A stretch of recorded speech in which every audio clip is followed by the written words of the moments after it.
ஆம்ஸ்ட்ராங்கின் பதப்பதைக்கும் கடைசி நிமிடங்கள் நேரில் பார்த்த சகோதரர். வெறும் 10 வினாடிகளில் அனைத்தும் நடந்து முடிந்து விட்டதாக ஆம்ஸ்ட்ராங்கின் அண்ணன் வீரமணி கண்ணீருடன் தெரிவித்தார். பகுஜன் சமாஜ் கட்சியின் தமிழக தலைவர் ஆம்ஸ்ட்ராங் நேற்று முன்தினம் 6 பேர் கொண்ட கும்பலால் வெட்டி படுகொலை செய்யப்பட்டார்.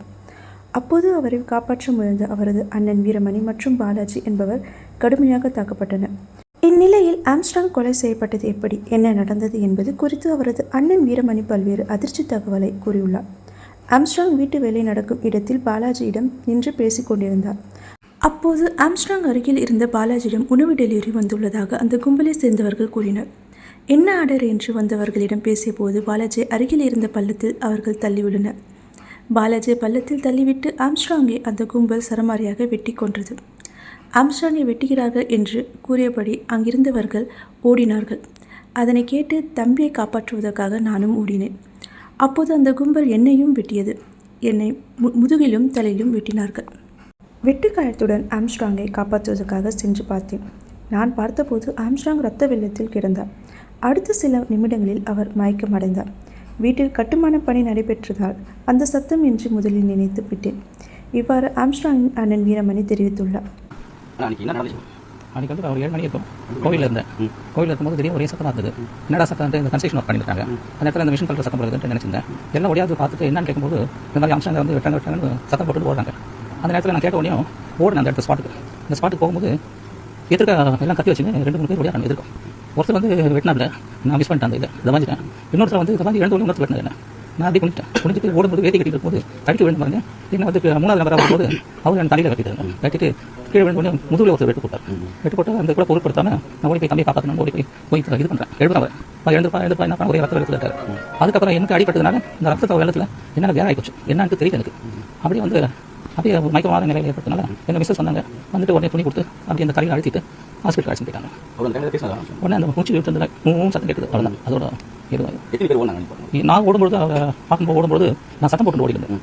என்னாச்சு ஏதாச்சும் யாரும் ஓடாது கூடாது, அவர் போய் காப்பாற்றணும்னு ஓடினா நான் ஓடும்போது என்னாச்சுன்னா எதிர்க்க வரான்னு வேகமாக அவங்க பைக் எல்லாம் அந்த ஆப்போசிட் சைடில் விட்டுருக்கான். நான் சத்தம் போட்டு அந்த பக்கம் ஓடுவான்னு நினைச்சேன். அடுத்த பக்கம் எனக்கு ஆப்போசிட் சைடில் வரதுனால எனக்கு வெட்டுப்பட்டு அதை குற்றவாளியை நான் பார்க்கல. பண்ணேன் எனக்கு பார்க்க நேரம் இல்லை. 10 செகண்ட் நான் கத்தி வந்து கத்தி நோக்கி வரதை நான் பார்த்தேன். தவிர யார் வராங்க என்ன இதுன்னு பட்டு வந்தா நான் வந்து வெளிச்சிட்டேன். கத்தி நிறைய பேர் அப்படி பார்க்கல. எனக்கு தெரியாது. என்னுடைய ஆள் என்னன்னா தம்பியை காப்பாற்றணும்னு ஓடுனேன். ஓடி மேலே வந்து பிடிச்சலான்னு அந்த நோக்கத்தில் தான் ஓடுனேன். அடுத்து பார்த்தா ஆப்போசிட் சைட்ல இருந்து வந்து நானும் 6 o'clock போயிட்டு கோயில் தரப்பேன். எப்பொழுதும் சாயங்காலம் இங்கே வேணும் டெம்பிள் அது சார்ந்துட்டு நான் உள்ள உட்காந்துருப்பேன். அது அன்றைக்கி வெளிக்கிழமை இருந்தது. சரி உள்ள உட்காந்தும்போது இந்த மாதிரி சத்தம் கேட்டதுனால இந்த மேஷன் ஒர்க்குனால அந்த சத்தம் போடுது நமக்கு. அதனால சத்தம் போடான்னு பார்த்தா அப்புறம் அந்த சத்தம் கேட்க தம்பி வெட்டான முடியும் ஆம்ஸ்ட்ராங் வெட்டான முடியும். நான் ஓட ஆரம்பிச்சதுனால எதிர்நீச்சல் அவங்க கத்தி எடுத்துன்னு ஓடியாங்க. எல்லாரும் யார் எதுக்கு எல்லாம் ஓடிட்டாங்க. நான் தான் எதிர்நீச்சல் ஓடுறேன். சரி கொஞ்சம் வெட்டு பார்த்துக்கலாம் அந்த நோக்கத்தில் நான் ஓடுறேன். அந்த வெளியில் என்னடா இது மாதிரி விஷயம் எல்லாம் ஓடிட்டாங்க. தம்பி தனியாக ஓடி விழுந்தலாம் எல்லாம் ஓடுறேன். ஓடுக்குள்ள ஏன் மேலே கத்தி பாய் எதையும் கவனிக்கிட்டோம். இந்த கத்தியை தான் நான் பார்த்தேன். தவிர கத்தியை நம்ம மேலே வருது அதை தான் மிஸ் பண்ணேன். ஆமாம் என்ன ஒரு நடவடிக்கை யாரும் தெரியாது. எதுக்கு அவங்க எழுதி கொடுத்தாங்க, சைன் பண்ணி என்னால் பேச முடியும். அது மாதிரி எனக்கு ஒன்றும் தெரியலப்பா. அவர் எதிர்க்க இருந்தால் தனியாக அவருக்கு தனியாக போகிறத வைக்க மாட்டாருப்பா. அது மாதிரி எதுக்கு கிடையாது. வாய்ப்பு சொந்த இடங்கள் இருப்பாங்க. ஆதரவாளர்கள்னா கட்சிக்காரங்க இருப்பாங்க. எதனா வந்து பார்த்து பேசிட்டு போவாங்க. மற்றபடி கூட யாரும் இருக்கிறது ரொம்ப சாதாரண வருவார். தனியாக வருவார், தனியாக போகிறாரு. நம்பிக்கை பயமாக இருக்கும். தனியாக போகிறார், தனியாக வராது. ஆனாலும் எச்சரிக்கை ஒன்றும் பண்ணதுக்கு அவருடைய இயற்கை பார்த்து அவர் சோகமே தனியாக வருவார், தனியாக போவார். நமக்கு தான் பயமாக இருக்கும். தனியாக போகிறார், தனியாக வராது. எதனா ஆகிட போகுது. நம்ம தான் பயப்படுறது. அவர் பயக்க மாட்டார். அரசுக்கு நான் கோரிக்கிறேன். அவங்களுக்கு தெரியாததான் நம்ம சொல்லப்போம். அவங்க தெரிஞ்சிருக்கோம் எல்லாம். அது நான் அந்த உடையில நான் பார்க்கலாம். என்னென்ன ட்ரெஸ் போட்டுருக்காங்க. என்னுடைய இது நான் அவரை போய் காப்பாற்றணும். அதுதான் நான் போகணும். தவிர 2வது நம்ம மேலே வர ஆயுதத்தை வந்து தப்பிக்கணும். அந்த நேரத்தில் நான் யாரும் எல்லாம் கத்திட்டு போகும்போது விட்டு ஓடிவாங்க. அந்த நோக்கத்தில் நான் போனேன். ஆனாலும் வந்து இந்த கத்தி வச்சிருந்தனால அவன் மாத்திரம் சுற்றி நான் சுற்றி போகிறேன். அவர் போய் காப்பாற்றலாம் போகுது. ரத்த வெள்ளத்தில் அடிப்பாங்க. அதெல்லாம் எனக்கு ஒன்றும் தெரியல சார். அந்த இது எனக்கு வந்து அந்த வார்த்தை சொன்ன உடனே நான் என்ன பண்ணேன்னு எனக்கு தெரியல. இப்படி தான் தப்பாக்கணும். அது மாதிரி ஆகிப்போச்சு. நாங்கள் அண்ணன் மொத்தம் 10 பேர் சார். 10 பேரில் அக்கா தங்க 5 பேர், அண்ணன் தம்பி 5 பேர். 9 கண்டிப்பாக அது ரொம்ப கஷ்டமாக தான் இருக்குது. எங்களுக்கு தைரியமாக இருந்தாங்க. இதெல்லாம் எல்லாம் எங்களுக்கும் ஊர் மக்களுக்கே ஒரு தைரியம் இருந்தது. அவரால் எந்த வித இது அசம்பாவிதம் எதுவும் கிடையாது. அவர் பொறுப்பெடுத்துலேருந்து யாரும் இந்த ஊரில் வந்து தைக்கிறாங்க. வந்து எந்த திருடு சண்டை கட்சிகள் எதுவும் கிடையாது.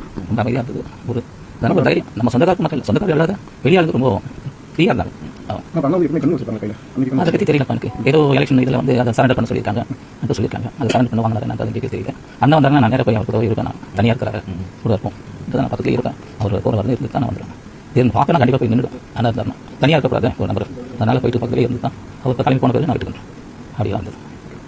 ஒரு நாட்டு வெடிகுண்டெல்லாம் வச்சு ஒரு அந்த இதெல்லாம் எனக்கு தெரியல. அந்த வெடிகுண்டெல்லாம் வந்து இந்த கோயிலாண்டு வச்சிருக்காங்கன்னு சொன்னாங்க. அந்த ஸ்பாட்லேயும் ஒரு 2 வெடிகுண்டு இருக்குது. கோயிலாண்டு ஒரு 2 வெடிகுண்டு யாருக்கும் தெரியல. அது எனக்கு தெரியல. அப்புறம் சொல்லி சொல்கிறாங்க கோயிலாண்டு 2 வெடிகுண்டு வச்சிருக்காங்க. இங்கே ஒரு 2 வெடிகுண்டு வச்சிருக்காங்க. அந்த எதிர் சந்தில் தான் இருந்து வந்து அட்டாக் பண்ண தான் சொல்கிறாங்க. யார் இருந்தாலும் தெரியலப்பா எனக்கு. கூட இருந்தது அவர் பாலாஜி ஒருத்தர் கால் அடிபட்டுருக்காரு. அவர் கழுத்தில் பிடிச்சி தட்டுருக்காங்க.